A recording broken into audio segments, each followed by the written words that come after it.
स्वागत है आपका प्योर पॉलिटिक्स में। अगर पिछले 2 हफ्तों में प्रधानमंत्री नरेंद्र मोदी की बॉडी लैंग्वेज, उनकी स्ट्रैटेजी को अगर देखें, पहले नो कॉन्फिडेंस मोशन पर दिए उनके भाषण, फिर 15 अगस्त पर दिए उनके भाषण और उसके बाद बीजेपी की लगातार बदलती रणनीतियों को देखें तो उससे 2 बातें साफ दिखती है। पहली बात ये दिखती है कि प्रधानमंत्री नरेंद्र मोदी 2024 में अपने परफॉर्मेंस यानी कि सीटों की संख्या को लेकर आश्वस्त नहीं दिखते।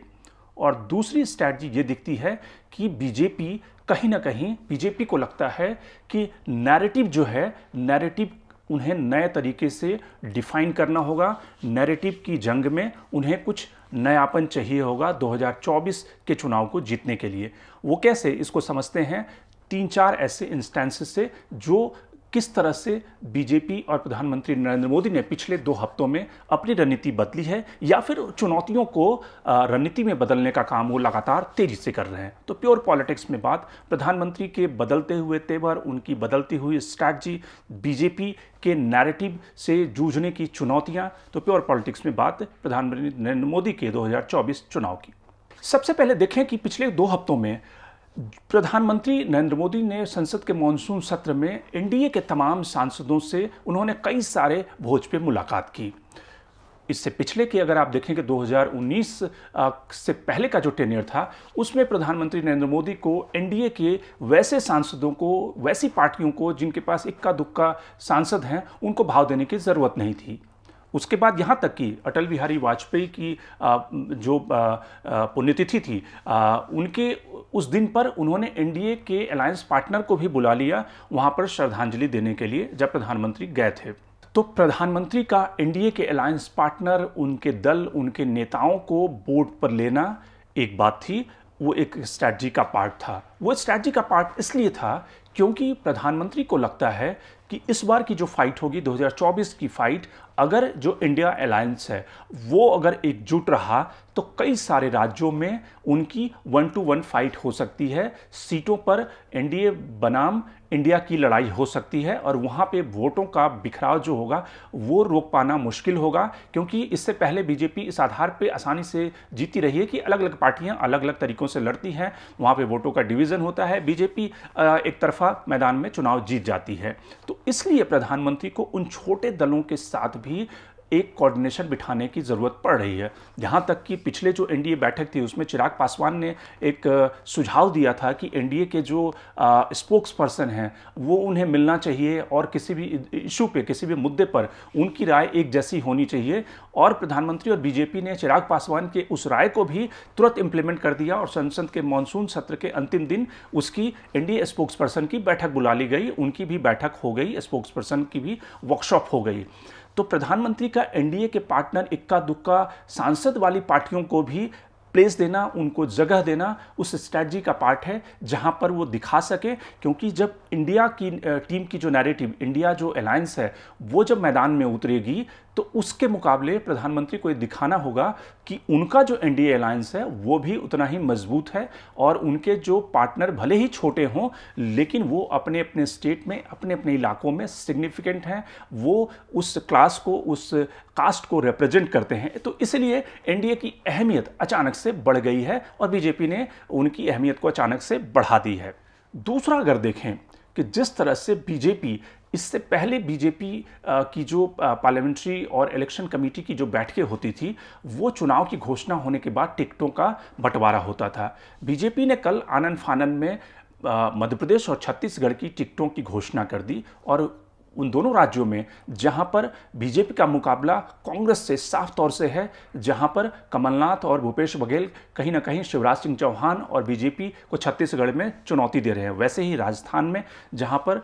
बीजेपी की चुनौती अशोक गहलोत का जो वेलफेयर मॉडल है वो है। तो इन तीनों राज्यों में जहां पर बीजेपी का सीधा मुकाबला कांग्रेस से है और इसीलिए आपने देखा होगा कि नो कॉन्फिडेंस मोशन के दौरान प्रधानमंत्री के अटैक का ज़्यादातर हिस्सा 75% जो था वो कांग्रेस को डेडिकेटेड था, क्योंकि ये 3 विधानसभा जहां पे चुनाव होने हैं वहां पर बीजेपी की फाइट कांग्रेस से है, वहां पर कोई दूसरी रीजनल पार्टियां अस्तित्व में नहीं है या फिर अगर हैं भी तो वो उस तरह से मुकाबले में नहीं है। तो इसलिए प्रधानमंत्री ने कांग्रेस को अटैक करने में ज़्यादा अपना समय व्यतीत किया, ज़्यादा समय उन्होंने लगाया।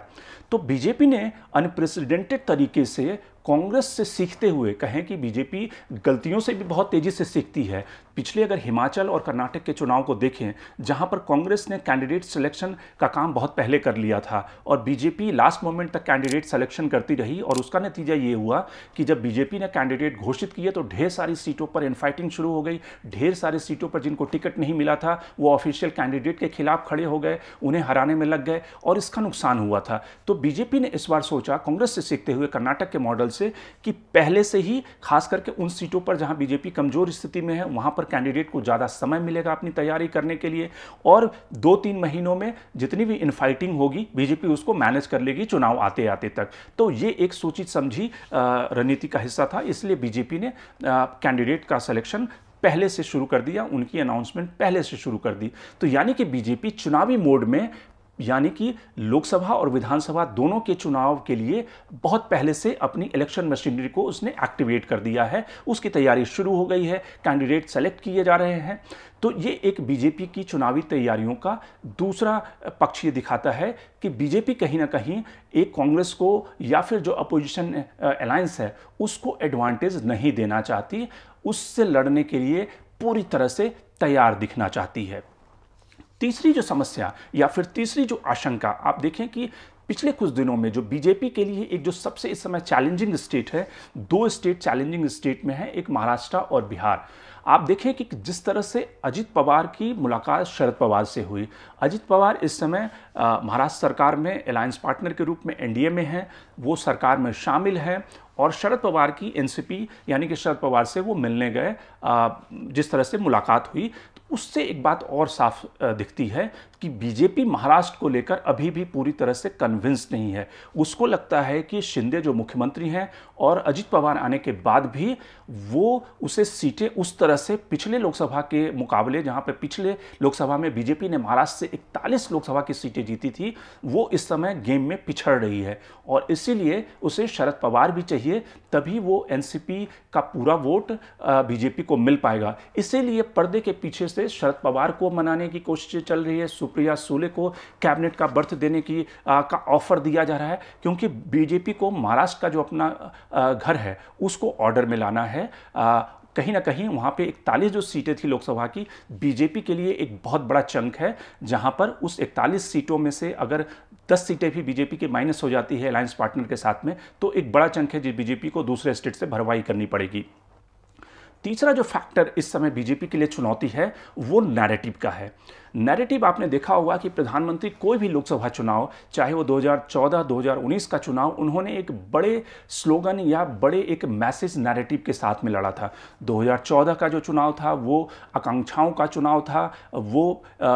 नई जिंदगियां, नई नौकरियां इसके लाने का चुनाव था। 2019 का जो चुनाव था वो सर्जिकल स्ट्राइक के बाद का चुनाव था, और जनता जो है वो नेशनलिज्म के इमोशन में बही हुई थी, और इसलिए जनता ने एक बड़ा मैंडेट प्रधानमंत्री नरेंद्र मोदी को दिया। 2024 का जो लोकसभा चुनाव है वहां पर इस समय, क्योंकि प्रधानमंत्री और बीजेपी जानते हैं कि 10 सालों की एंटी इनकम्बेंसी, साथ में प्रधानमंत्री का जो डिसिसिव लीडरशिप के बाद भी एक कहीं ना कहीं फटिग फैक्टर आ जाता है और एंटी इनकम्बेंसी हावी हो जाता है। तो इसलिए बीजेपी को 2024 का लोकसभा चुनाव जीतने के लिए एक बड़ा नैरेटिव, एक बड़े नैरेटिव की जरूरत होगी। वो नैरेटिव किस शक्ल में हो सकता है, इसमें सरकार में इस समय गहन मंथन चल रहा है। क्या वो नैरेटिव नेशनलिज्म के प्लैंक पे होना चाहिए, या फिर जिस तरह से गरीबों के मसीहा का जो इमेज है, जो प्रधानमंत्री ने 80-82 करोड़ लोगों को मुफ्त राशन, 11-12 करोड़ जो अभी प्रधानमंत्री ने आंकड़ा दिया कि उन्होंने गरीबी की रेखा से उन्हें बाहर लाया, उन गरीबों को और न्यू मिडिल क्लास के रूप में वो तब्दील हुए हैं। तो गरीबों की मसीहा वेलफेयर की जो इमेज है, वेलफेयर राज की जो प्रधानमंत्री की इमेज है, उसको और स्ट्रॉन्ग करने के लिए कोई ऐसा पासा फेंका जाए, या फिर ऐसा पासा फेंका जाए जो कि पोलराइजिंग हो। अब सरकार के पास 2-3 ऑप्शन है। पहला ऑप्शन है यूसीसी का, यानी कि यूनिफॉर्म सिविल कोड, जो कि पोलराइजेशन निश्चित रूप से 2024 में कर सकता है, वो हिंदू और मुसलमान का जो नैरेटिव है उसमें बीजेपी के लिए मुफीद साबित हो सकता है, लेकिन उसके ढेर सारे खतरे भी हैं। खतरा ये है कि यूनिफॉर्म सिविल कोड अगर लाया गया तो जो आदिवासी सीटें हैं, जो ट्राइबल सीटें हैं, वहाँ पर बीजेपी की मुश्किलें बढ़ सकती है। साथ ही जो नॉर्थ ईस्ट का इलाका है वहाँ पर ज़्यादातर जो स्टेट सरकार हैं, स्टेट गवर्नमेंट हैं, वो उसके खिलाफ हैं। तो सरकार को 25 जो लोकसभा की सीटें नॉर्थ ईस्ट में हैं और प्लस जो आदिवासी सीटें हैं लोकसभा की, उन पे खतरा मंडरा सकता है। तो इसलिए सरकार हो सकता है कि इस पोलराइजिंग इशू को फिलहाल टच न करे और उसे अगले टेनियर यानी कि 2024 के अगले बार यानी कि 5 अगस्त को जिस तरह से 370 रिपील हुआ था, 370 को हटाया गया था, तो अगले मैंडेट के लिए सरकार उसको रखे। तो सरकार के पास इस समय क्या है टेबल पे? सरकार के पास एक तो टेबल है वुमेन रिजर्वेशन बिल। जो वुमेन रिजर्वेशन बिल इतने सालों से पास नहीं हुआ है, सरकार ऐसा कदम उठा सकती है कि जो महिला, जो वुमेन वोटर है, जो साइलेंट वोटर है, जो प्रधानमंत्री नरेंद्र मोदी को हर एक स्टेट में कहीं ना कहीं बैक करती है, हर एक स्टेट में वोट करती है, उनको लुभाने के लिए महिलाओं को रिजर्वेशन का ट्रम्प कार्ड जो है विंटर सेशन में फेंका जा सकता है। सरकार के टेबल पे वुमेन रिजर्वेशन बिल है जो कि कहीं ना कहीं एक महिला वोटर को कैच करने के लिए एक बड़ी कार्रवाई या फिर बड़ा कदम हो सकता है। सरकार ने, आपने देखा होगा कि पिछले कुछ दिनों में जिस तरह से प्रधानमंत्री नरेंद्र मोदी ने इंडिया अलायंस पर, खास करके उसके नाम पर, क्योंकि इंडिया के नाम से और इंडिया अलायंस का नाम रखने से निश्चित रूप से साफ दिखता है कि प्रधानमंत्री को कहीं ना कहीं करारी चोट तो पहुंची है और शायद इसलिए प्रधानमंत्री लगातार उस इंडिया अलायंस के नाम पर उसे घमंडिया कहकर अलग अलग नामों से उसे पुकारते रहे हैं। क्योंकि प्रधानमंत्री को लगता है कि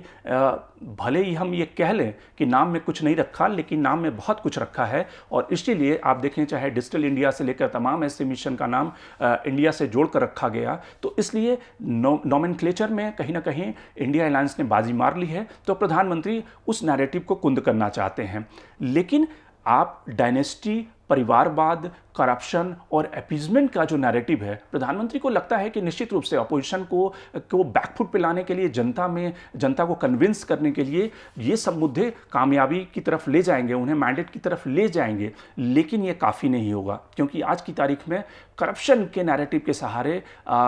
जिस तरह से वीपी सिंह ने चुनाव जीता था, प्रधानमंत्री नरेंद्र मोदी इस समय सत्ता में हैं और विपक्षी पार्टियां जो हैं वो अपोजिशन में हैं। कई सारी विपक्षी पार्टियों के जो अलायंस पार्टनर हैं वो सत्ता में हैं, लेकिन वहाँ पर उन राज्यों में बीजेपी का स्टेक नहीं है। मसलन तमिलनाडु की बात कर लें तो वैसे में करप्शन का नैरेटिव वीपी सिंह का बोफोर्स बन पाएगा, इसमें कहीं ना कहीं सरकारी जो पक्ष है, जो ट्रेजरी बेंच है, जो सरकार है, वो भी कन्विंस नहीं है। तो इसीलिए सरकार को एक नैरेटिव की ज़रूरत है। अब वो नैरेटिव क्या होगा? वो नेशनलिज्म का नैरेटिव होगा, या फिर वुमेन रिजर्वेशन बिल होगा, या फिर पोलराइजिंग यूसीसी होगा, या फिर सरकार बाकी जो अपने एजेंडे हैं, जो सरकार के वेलफेयर एजेंडे, उसके साथ ही चुनाव में जाना पसंद करेगी। सरकार के सामने यक्ष प्रश्न है और अगले 2-3 महीने सरकार के नैरेटिव बनाने वाले जो स्ट्रैटेजी मेकर हैं उनके लिए काफ़ी क्रूशियल है, क्योंकि 2024 के लिए उन्हें एक बड़े नैरेटिव की ज़रूरत होगी। क्योंकि सरकार को भी, और जो सरकार के सर्वे हैं उनमें भी ये आ रहा है कि सरकार को वो मैंडेट नहीं मिल रहा। सरकार की सीटें जो है, जो बीजेपी की सीटें, वो कम हो सकती है और बीजेपी की एक कोशिश होगी कि वो सीटें कम ना हो, उसे अलायंस पार्टनर पर अपनी डिपेंडेंसी न ज़्यादा, निर्भरता न ज़्यादा बढ़ाना पड़े, ये सरकार की कोशिश होगी। तो सारा गेम नैरेटिव का है। Shankar Animesh, the print. लेकिन आप हमारे यूट्यूब चैनल को सब्सक्राइब करना ना भूलें। अपने कमेंट्स, अपने रिएक्शन लगातार हमें भेजते रहें।